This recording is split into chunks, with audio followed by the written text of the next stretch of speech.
as we continue to look at the other quarterbacks in the draft, give us some insight into the process of Gruden's quarterback camp. How did it sort of come to be, and why does it work so well? It really is a quarterback meeting. So we get the tapes on each quarterback, and we study their body of work. And at ESPN, I get access to film that coaches don't get access to. Yep. So I get all the tape, and we screen the video, the good plays, the bad plays. We try to learn their offense. This takes a lot of hours, It takes a week for one quarterback. One guy. So when the quarterback shows up, he meets with us. He starts at 7:30. We go till about noon. We break for lunch, and then we go work out for about an hour and a half. So ESPN, they take the 5 or 6 hours of footage, and they take it back to Bristol, and they turn it into a 24-minute show, whatever it is, with commercials. So it's really just a quarterback meeting.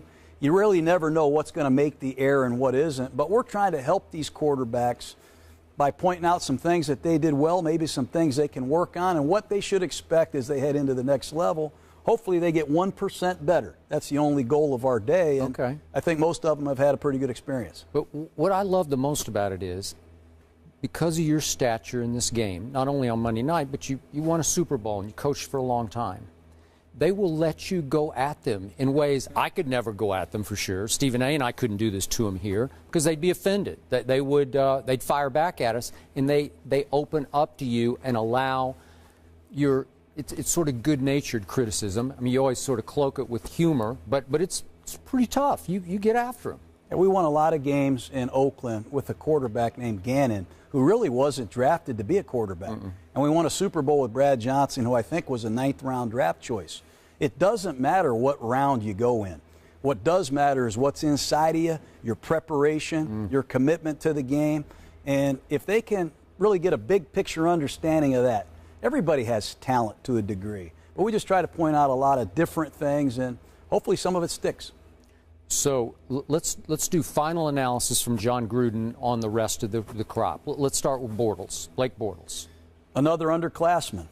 Central Florida Golden Knights winning the Fiesta Bowl. You didn't predict that. Nobody did. They were like 18-point underdogs? It's a great accomplishment. Yeah. Big power pitcher, 6'5", 235 pounds. A little Ben Roethlisberger in him.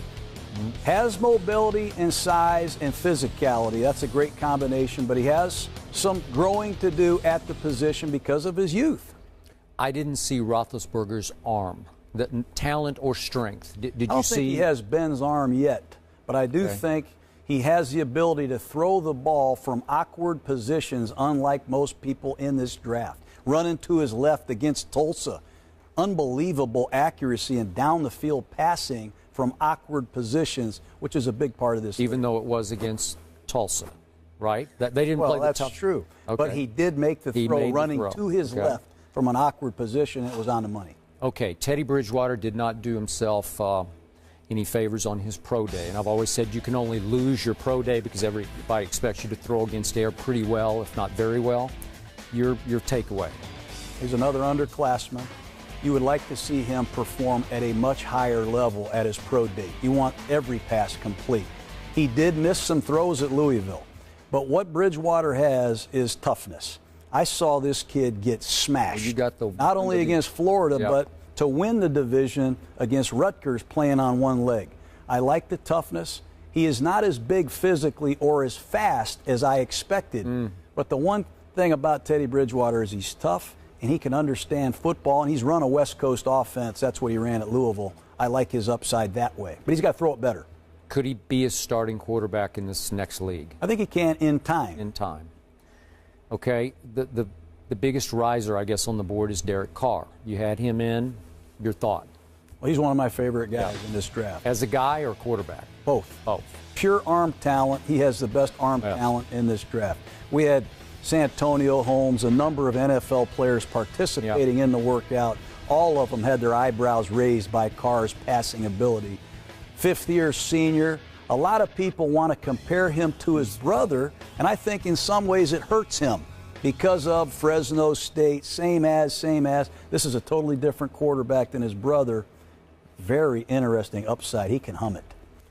Would you rank him above Teddy right now on your board? He's ahead of Teddy on my board because of the sheer arm talent and he's a fifth-year senior. I just think he's a little further along fundamentally.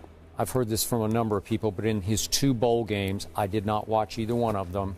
He was under a lot of heat, obviously, against superior teams, and he was flinching and cringing a little bit in the pocket, and it gave some scouts pause. Fair, unfair? Well, against SMU 2 years ago, Margus Hunt probably got a second-round draft selection. He almost killed Derek Carr in that game. Okay. Now, Carr had a sports hernia that whole season, and I think it impacted him on the practice field, and it caught up with him. This year against Southern Cal, prior to the game, he had a shoulder injury, missed a lot of practice. Don't want to make excuses, but I don't think he was 100% in either bowl game, and they were clearly overmatched from a protection standpoint in both games.